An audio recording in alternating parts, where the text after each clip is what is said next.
IPL का इतिहास उठा के देखोगे तो आज तक आरसीबी सीएसके को किसी एक सीजन में 2 बार नहीं हराई है। तो इस सीजन में आरसीबी पहला मैच चेपॉक में और दूसरा मैच बेंगलुरु में 2 बार सीएसके को हरा के top of the table 16 point के साथ पहुंच चुकी है। और अभी तक आरसीबी के जितने भी तीर छोड़े जा रहे हैं आरसीबी की तरफ से सारे टारगेट पे लग रहे हैं। अभी तक सब कुछ टचवुड अच्छा चल रहा है आरसीबी के लिए। फिल सॉल्ट इंजर्ड हुए, उनकी जगह पे जेकब बेथल आते हैं ओपनिंग करने के लिए, वो हाफ सेंचुरी जड़ देते हैं और तेज हाफ सेंचुरी, एक अच्छी शुरुआत देते हैं ऊपर से। उसके बाद फिर जो है जॉश हेजलवुड इंजर्ड होते हैं। एक समय के लिए लगता है कि जॉश हेजलवुड जिस तरीके से फॉर्म में थे, शुरुआत में अच्छी विकेट निकाल के दे रहे थे, मिडिल ओवर में बॉलिंग अच्छी कर रहे थे, डेथ ओवर में अच्छी बॉलिंग, अभी तक के बेस्ट बॉलिंग परफॉर्मेंस जो आरसीबी की तरफ से आई है वो जॉश हेजलवुड की आई है। तो हेजलवुड के इंजर्ड होने के बाद लगा एक समय के लिए कि शायद आरसीबी की बॉलिंग एक कड़ी कमजोर हो चुकी है, लेकिन लुंगी एनगिडी कल आए, कल उन्होंने 3 विकेट निकाले, वो भी परफॉर्मेंस दिए। तो अभी तक जितना भी ये पूरा सीजन चला है आरसीबी के लिए, बाहर के सारे मैचेस जीते हैं। बेंगलोर में शुरू के 3 हार बेंगलोर में मिली। बेंगलोर में वो फार्मूला उनको दे had to get that formula to win in Bangalore में जीतना शुरू किया। और इसके साथ फिर कल दूसरा मैच बेंगलोर में था, दूसरा मैच इन्होंने बेंगलोर में जीता और इसके साथ वो टॉप ऑफ द टेबल पहुंच चुके हैं। तो बात करेंगे हम किस तरीके से आरसीबी ने अपनी इनिंग प्लान की, उसके बाद चेज किस तरीके से हुए, ब्रेविस डेवॉल के जो आउट हुए उस पर भी बातें करेंगे। तो शुरू करते हैं। जब शुरुआत करी जेकब बेथल और विराट कोहली ने, एक अच्छी पार्टनरशिप दोनों के बीच में लगी, 97 रन की पार्टनरशिप लगी दोनों के बीच में। वहां पे विराट कोहली ने भी अग्रेसिव शुरुआत करी। और Virat Kohli, let's talk about this guy.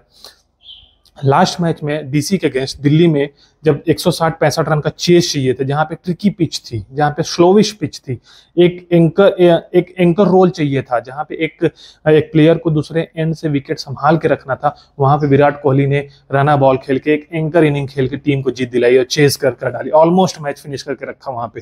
फिर उसके बाद आज जब रन ऑन द बोर्ड्स डालने थे, जब पहली बैटिंग थी और वहां पे तेज खेलने की तेज खेलना था और एक अच्छे रन्स ऑन द बोर्ड डालने थे, 200 के स्ट्राइक रेट से विराट कोहली ने हाफ सेंचुरी करी और वहां पे भी एक अच्छी इनिंग, एक अच्छी शुरुआत दी आरसीबी के लिए। तो ऑल एंड ऑल आरसीबी के लिए काफी पॉजिटिव रहा ये कल की इनिंग्स में। कुछ नेगेटिव्स हैं, ये इनफैक्ट ये पूरे आईपीएल में सारी टीम्स जो है फील्डिंग के हिसाब से, फील्डिंग के मामले में सारी टीमें कैच छोड़ रही हैं। Something is going on, because कोई भी ऐसी टीम नहीं है जिससे कैचेस ना छूटे हों। कल क्रूशियल टाइम पे विराट कोहली से सिंपल कैच छूटा ऑन द लॉन्ग ऑन, उसके बाद फिर रजत पाटीदार से कैच छूटा। तो 2 क्रूशियल कैच छूटे कल आरसीबी की तरफ से। हैविंग सेड दैट, शुरुआत जब हुई थी, जब जेकब बेथल और विराट कोहली खेल रहे थे, दोनों के बीच में 97 की पार्टनरशिप हुई, 10 ओवर में 97 रन की पार्टनरशिप हुई। वहां से RCB was looking to go ahead more than 220-225। ऐसा लग रहा था कि 200 के पार तो आरसीबी पहुंच सकती है उस सिचुएशन से, उस कंडीशन से। लेकिन बीच मिडिल ओवर में जब विराट कोहली के विकेट्स गिरे तो वहां पे सीएसके ने इनिंग्स, मैच और थोड़ा सा अपने कंट्रोल में लिया, थोड़ा सा आरसीबी के रन स्कोरिंग पे कंट्रोल किया। उसके बाद फिर एक समय पे लग रहा था कि शायद ये 180 के अंदर ही आरसीबी को रोक सकती है सीएसके, बट वो 18वां, 19वां और 20वां ओवर जो रोमारियो शेफर्ड ने खेला, वो इनिंग, वो रन्स एक्चुअली डिफरेंस क्रिएट करते हैं आरसीबी और सीएसके के जीत के बीच में। Because CSK was always well ahead of the chase. Inning के शुरुआत से ही जिस तरीके से चेज प्लान करी थी, और आयुष मात्रे, ये बंदा सीएसके का फ्यूचर होने वाला है। एंड फ्लेमिंग ने भी बोला कि maybe we will have a longer partnership with Ayush मात्रे।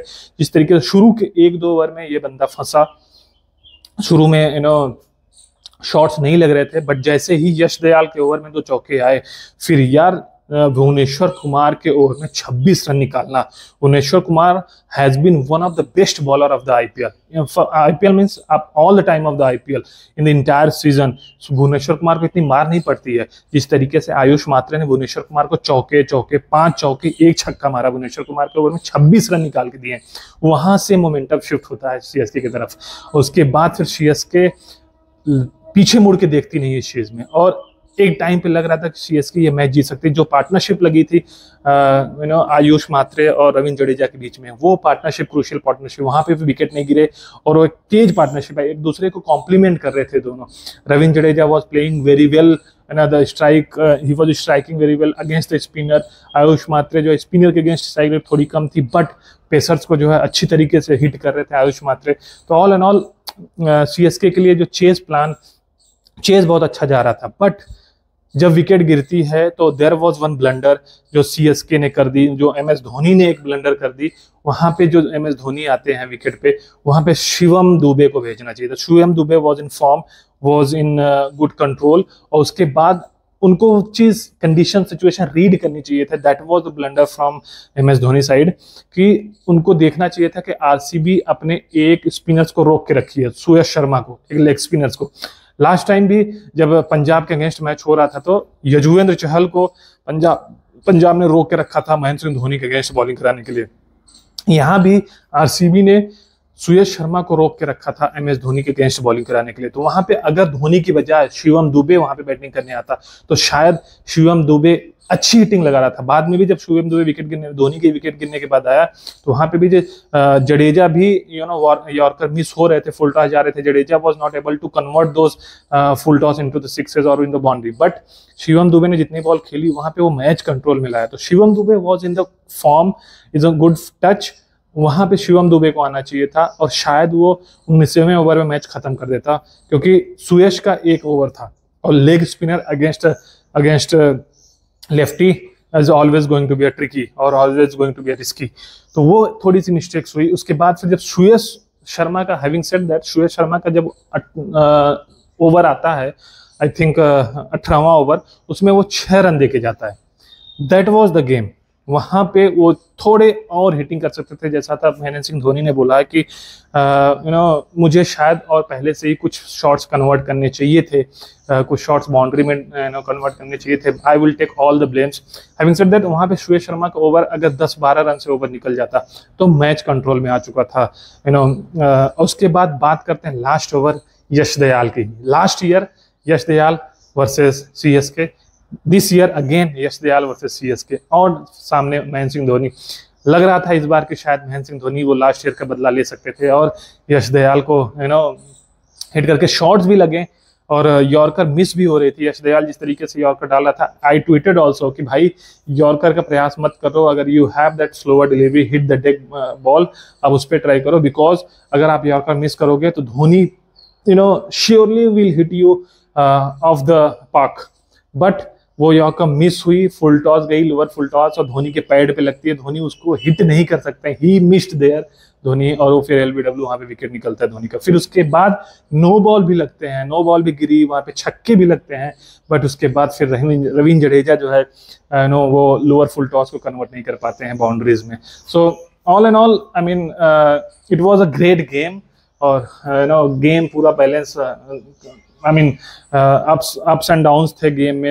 एक समय पे लग रहा था कि RCB was in a great control और 220 के ऊपर रन्स बनेंगे तो it will be very difficult for the CSK to chase it down. फिर उसके बाद फिर सीएसके जब चेज करना शुरू करी तो लग रहा था कि सीएसके इसको इजीली चेज कर सकती है। जब आयुष मात्रे बैटिंग कर रहे थे, तो अगर आयुष मात्रे को ये चीज़ सीखनी होगी कि अगर आप आपने मैच बना दिया लेकिन मैच फिनिश करना, वहां पे मैच फिनिश करके आना चाहिए था उसको।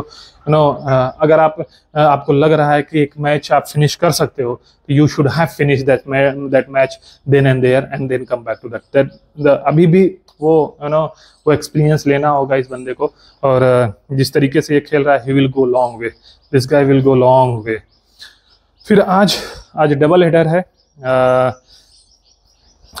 कोलकाता वर्सेस राजस्थान 3:30 बजे। इससे कुछ फर्क पड़ेगा, कुछ में भी पॉइंट टेबल से फर्क पड़ेंगे, बट क्वालिफाइंग पे कोई ज्यादा फर्क नहीं पड़ने वाला है। इनफैक्ट कुछ भी फर्क नहीं पड़ने वाला, it's kind of dead rubber. दोनों टीम आपस में खेलेंगे। उसके बाद फिर जो इंटरेस्टिंग मैच है वो है पंजाब वर्सेस, आज रात में 7:30 बजे, Punjab versus Lucknow super giants. ये मैच इंटरेस्टिंग होने वाला है। अगर यहाँ पे पंजाब जीतती है तो 15 पॉइंट के साथ सेकंड पॉइंट टेबल पे सेकंड नंबर पे आ सकती है 11 मैच खेलने के बाद। तो ये मैच इंटरेस्टिंग होने वाला है। अगर लखनऊ जीतती है तो 12 पॉइंट के साथ मे बी 5वें या 6 पोजीशन पे बनी रहेगी और कंटेंडर बन सकती है क्वालिफाइंग करने का। तो दूसरा जो सेकंड मैच है वो इंटरेस्टिंग होने वाला है। देखना यह है कि किस तरीके से आज पंजाब खेलती है। पंजाब के लिए क्रूशियल मैच होने वाला है आज का।